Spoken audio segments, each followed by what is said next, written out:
It doesn't understand time. It is always there. Energy doesn't go anywhere. Energy doesn't die. It transmutes its state of being. So to even get a little more interesting, well, let's just start off with this, because it also tells us in Genesis 1, verse 3, and God said, let there be light, and there was light, and God saw the light was good, and he separated the light from the darkness. God called the light day, and the darkness he called night, and there was evening, and there was morning, and the first day.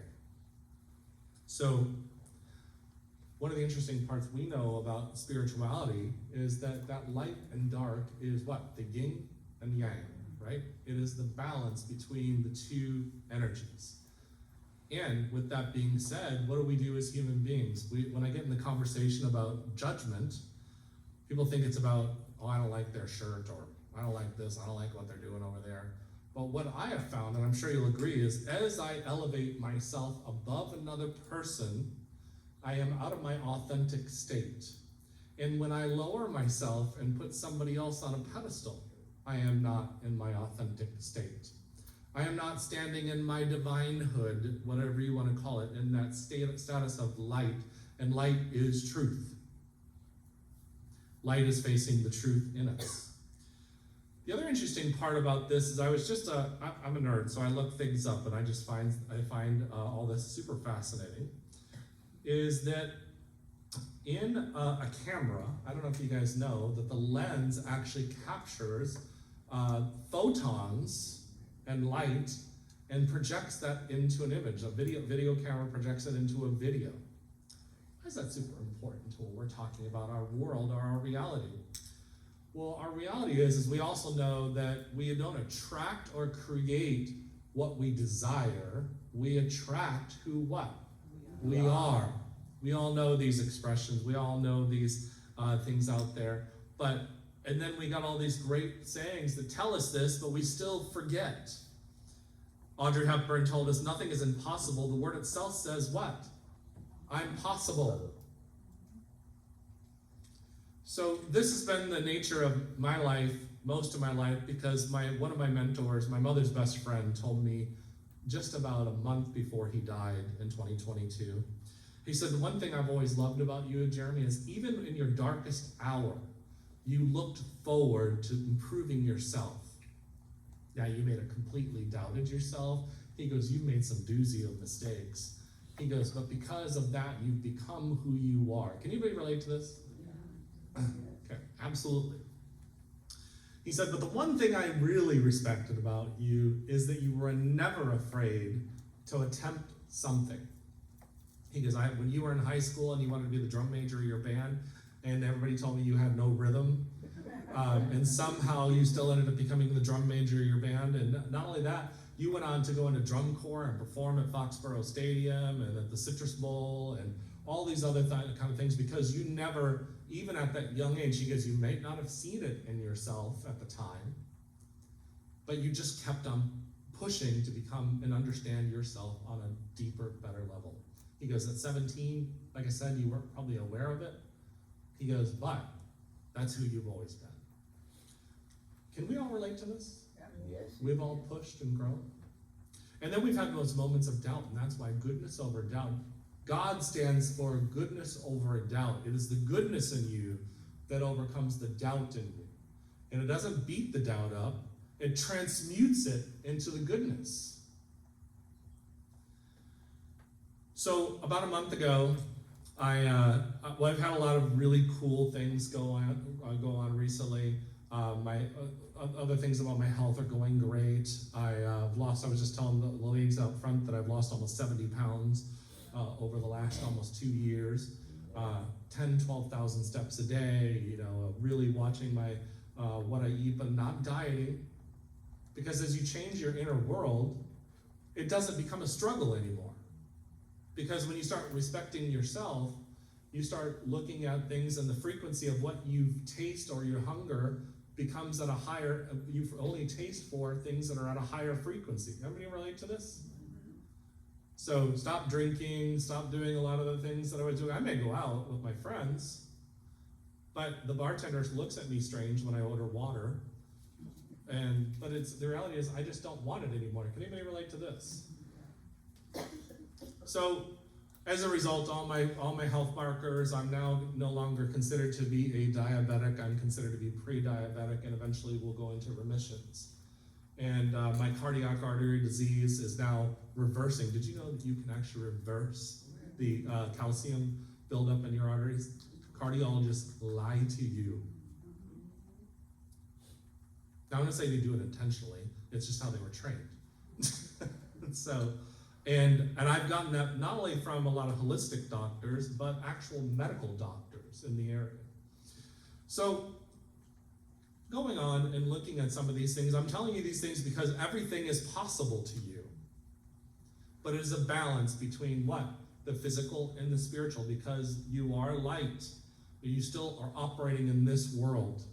But you change the inside first, and then the outside automatically starts changing. So, about last July, my friend, who's the executive vice president of the Los Angeles Tribune, I said, I want to take over that speakers bureau because the one that was doing it was not handling it. He was charging people money and not doing anything with it. So he was let go from the position. And she said, I didn't know you wanted it. She goes, the job is yours. And so I got that. And then last week I hosted a online event with all those speakers, and because I'm helping develop them, and I thought this is extraordinary because now I get to help other New Thought teachers get out there and what? Help serve humanity. Is that what we're all about, is serving, right? And guess what? I'm making money doing it. And that's something that some of us struggle with, right? Because it's hard sometimes. Well, at least we perceive it to be hard. But that's what I want to tell you. When we change the idea of it being hard, my grandmother gave me a wonderful program that I will tell you was one of my biggest blocks when I was 16, because I told her I wanted to be the maestro of the New York Philharmonic, because I love Seiji Ozawa and Yaha Ling here at the Florida Orchestra. And she said, that's going to be really difficult. And some of you might say, well, why would she say that to me? I am so grateful she gave me that program. Why? Because I got to overcome it and look at it and say, that is not true. Because anything is possible. I am a farm boy from Minnesota that was born to a mother at 16 years old in 1974 who put herself through nursing school, barely struggling to make it happen. We lived in a small little motel, while she was going to college, so I had a roof over my head and food in my belly so she could better our life. Can anybody relate to this? So by the world standards, because I have dyslexia and learning disability, by the world standards, they say there's no way I could get a master's degree in education, that I had the finances to do the things that I've done. Can anybody relate to this one? Well, one of the things I said is, I don't believe you. Can anybody relate to this one? And when you don't believe them, anything is possible because they're all operating, well-intended people sometimes. Well, my grandmother was well-intended because what did she want to? She was born in 1935. In her mind, she went through the Great Depression. So in her mind, she thought, you go out, you get a good, stable job, and you build security for your life and your family. Was there anything wrong with that? No. But I believe that security is built on believing and knowing who you are, and that is a divine being. Because in your divinity, you build your foundation on rocks, not on a house of cards. So then this fast forward, I'm running the Speakers Bureau, and about a month ago, I've been holding on to the producer's name at Bloom TV on Channel 8 for about 6 months. I had given it to friends of mine, and one of them actually got on the show, and finally Spirit says, it's time.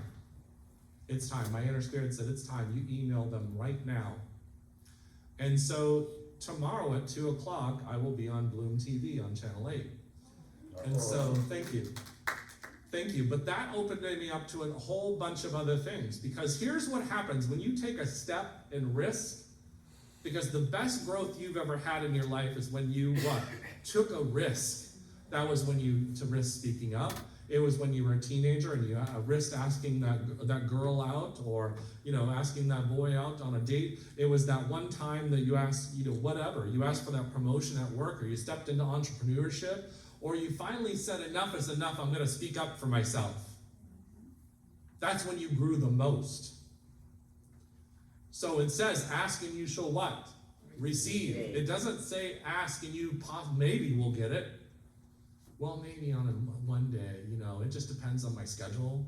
God doesn't say that. God is infinite, and that is within us. So here's where it came down to. My friend, the executive vice president at the Los Angeles Tribune, is also the director of their movie division. And in June of this year, she is putting out a movie called The Pillars of Power. And 6 original cast members from The Secret are in it. And I'm really excited about it. I'm super proud of her for everything she did. She goes, Jared, I want to do a media tour around the country. Do you think you can get me on some of these shows like you're getting on? And I said, she goes, I'll pay you. And I'm like, well, I don't even know what to charge you.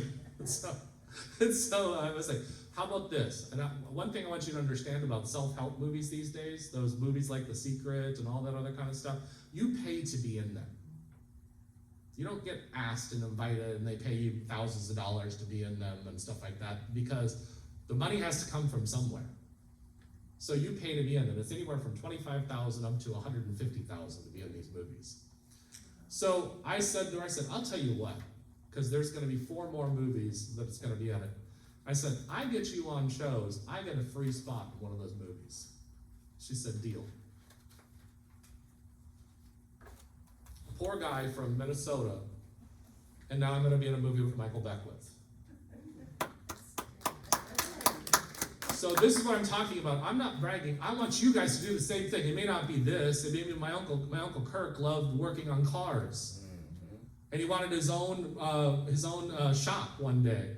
It may be that. I knew another lady that she wanted to quit her call center job and start a flower shop, and she finally had the courage to do it. And now it's blossoming. She's blossoming like the flowers. It doesn't matter what it is. Whatever it is you want to do, it may be that you just want to sit on your couch and you want to read books. It doesn't matter what it is. My friend Virginia wants to sit on her couch and she wants to meditate. She says, I'm 75 years old. She goes, you're in your 50s. You go do everything. So I also want to put out my own movie. So a week and a half ago, I was sitting on a movie set in Largo. They're filming a horror movie. I'm not into horror. But I was pitching an idea to a producer who actually loved it. And I got to meet, anybody remember Married with Children? Yeah. I got to meet Bud from Married with Children, and Corin Nemec from Stargate, and the kid, remember the movie, Don't Tell Mom the Babysitter's Dead? The little redheaded kid? Well, he's not a kid anymore. But I met him, and the producer likes the idea. And it's basically about what I'm talking about right here. The science of why this works, on top of the spiritual reasons why this works, and getting people from the centers of noetic sciences and stuff like that.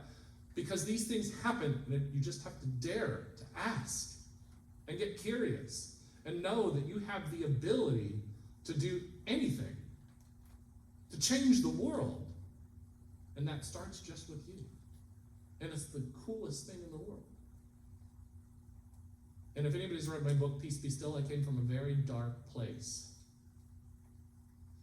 And I think we have to go from a dark place, because that's how we remember who we are. Because we finally say enough is enough.